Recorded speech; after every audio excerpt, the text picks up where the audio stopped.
Assassin's Creed Valhalla: The Siege of Paris left me with a sense of dissatisfaction that I am quite used to in the series now, and with Valhalla especially.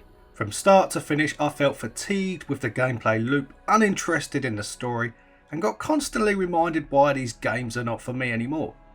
Of course I have to be balanced here and admit that there were one or two things in this DLC that I liked, and I'll be getting into all the pros and cons in this review.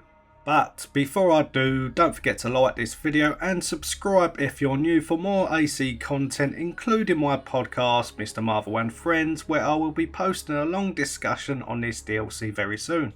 So anyway, the Siege of Paris, where do I start? Well, like Wrath of the Druids, the opening moments involve a lot of going from point A to point B and meeting the new characters to set up the plot.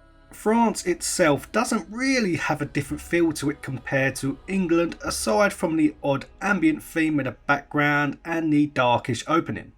It just all feels the same as the main game in terms of the immersion, which is disappointing because you want to feel like you're playing something new.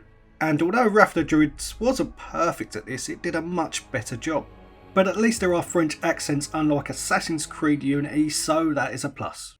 So early on in the DLC you have the first black box mission, which to be fair is done quite well. You have two paths to investigate and can decide which one to follow through with and kill the first target.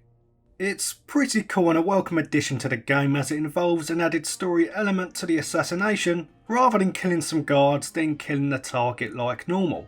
The other black box missions were also done quite well, but I would have liked there to have been more opportunities to perform different types of kills. Some of them just seem very limited and doesn't give a great sense of replayability that I thought it would.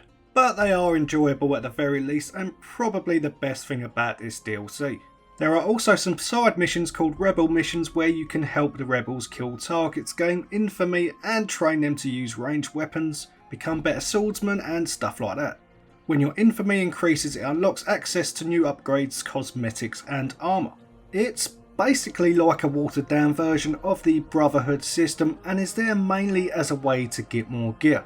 It's a decent little system I guess, but nothing more. Adding to this, there are rat swarms in the sewers which, believe me, can be a massive pain in the arse. You can't kill them, but you basically have to strike your weapon towards them to make them retreat to the sewer drains. I mean, they don't play a major role in the DLC, but I do think it's a pretty cool idea, as they are key in a couple of side puzzles in the game. There are of course new abilities, and none of them really stood out for me to be fair, aside from the Plague of Rats one. This ability allows you to coat an arrow with rat bait, fire it at an enemy and a swarm of rats attack them. It's brutal but fun nevertheless.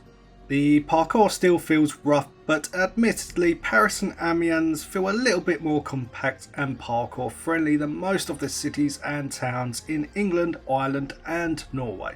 But even though I quite like some of the new gameplay elements, the overall gameplay loop is exhausting, going from one point to another on your horse, killing guards, finding keys and throwing jars of fire at weak points in the wall.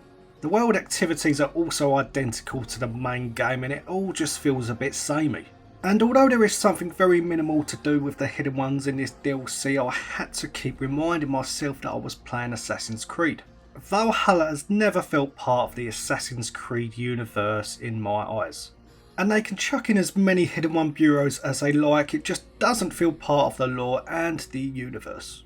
There's a massive disconnect in the game to its predecessors and that is not good at all.